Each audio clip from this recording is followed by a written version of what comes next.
नमस्कार दर्शकेरा आज के शेयर करছি কাঁচা আমের টক ঝাল মিষ্টি চাটনি। গরমকালে হিট ওয়েভ চললে কম পরিশ্রম আর ঝটপট রান্না করে নিজেকেও গরম থেকে বাঁচান আর সুস্থ রাখুন। তার জন্য আরামসে আমগুলোকে লম্বা লম্বা ভাবে কেটে নিয়ে জলের মধ্যে ভিজিয়ে রাখুন। একটুখানি খাটনি করলেই একদম টকটক ঝাল ঝাল মিষ্টি মিষ্টি আমের চাটনি রেডি হয়ে যাবে। ভিডিওটা ভালো লাগলে লাইক করতে ভুলবেন না আর সাবস্ক্রাইব করবার অনুরোধ রইল। তো চলুন ভিডিওটা শুরু করা যাক। চাটনি করার জন্য বাজার থেকে কাঁচা আম নিয়ে আসতে হবে আর কেটে নিয়ে প্রথমে একটা কড়াইয়ের মধ্যে অল্প একটু তেল দিয়ে তার মধ্যে একটু চিলি ফ্লেক্স আর 1 চামচ কালো সর্ষে আর একটা তেজপাতা দিয়ে দিতে হবে। আপনারা চাইলে এখানে 5 ফোড়নও দিতে পারেন। এরপর ফোড়নটা থেকে সুন্দর গন্ধ উঠে আসা পর্যন্ত একটু নাড়াচাড়া করে নেবেন। তারপরে পরিষ্কার করে রাখা আমের টুকরোগুলোকে একে একে ফোড়নের মধ্যে ভালো করে মিক্স করে ফেলুন। তারই মধ্যে 1/2 চামচ নুন আর পরিমাণ মতো হলুদ দিয়ে ভালো করে 1 মিনিট মতো সতে করে নিন।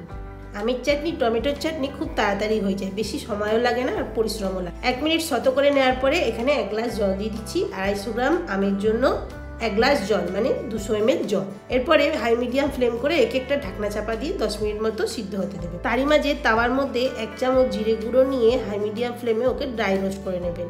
আপনারা চাইলে গোটা জিরে রোস্ট করেও গুঁড়ো করে নিতে পারেন, এটা পরে কাজে লাগবে। 8-10 মিনিট পরে ঢাকনাটা খুলে নেব আর দেখে নেব আমগুলো সিদ্ধ হয়েছে কিনা। আম সিদ্ধ হতে বেশিক্ষণ সময় লাগে না, আমি আপনাদের একটা আম দেখিয়ে দিচ্ছি সিদ্ধ হয়েছে কিনা। দেখুন গরম গরম আমটা খুবই সুন্দর সিদ্ধ হয়ে গেছে। আজকের ভিডিওটি ভালো লাগলে লাইক করতে ভুলবেন না।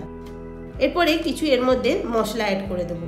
প্রথমে দিয়ে দেবো 1/2 কাপ চিনি, এর জায়গায় আপনারা গুঁড়ো ইউজ করতে পারেন, টেস্টটা মোটামুটি একই আসবে। একটু আটা গুঁড়ো দিয়ে দিচ্ছি যাতে ওর মধ্যে থেকে জল না কেটে যায়।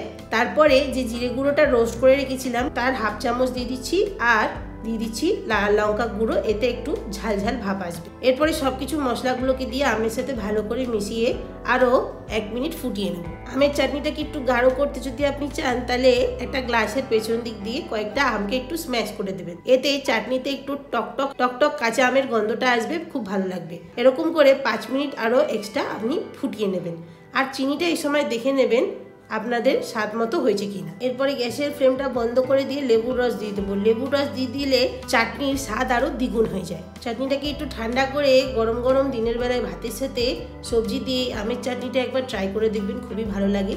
আর তার উপর দিয়ে একটুখানি যদি রোস্টেড জিরে গুঁড়ো আর একটু লাল লঙ্কা গুঁড়ো দিয়ে দেওয়া যায় মানে টেস্টটা আরও দ্বিগুণ হয়ে যায়। বাড়িতে অবশ্যই চাটনিটা ট্রাই করে দেখবেন। আজকের ভিডিওটি ভালো লেগে থাকলে লাইক করতে ভুলবেন না, বন্ধুদের সাথে শেয়ার করবেন। আমার চ্যানেলে নতুন বন্ধু চ্যানেলটিকে সাবস্ক্রাইব করবার অনুরোধ রইল। বেল আইকনটি প্রেস করবেন আর নতুন ভিডিওর আপডেট পাওয়ার জন্য। Thanks for watching.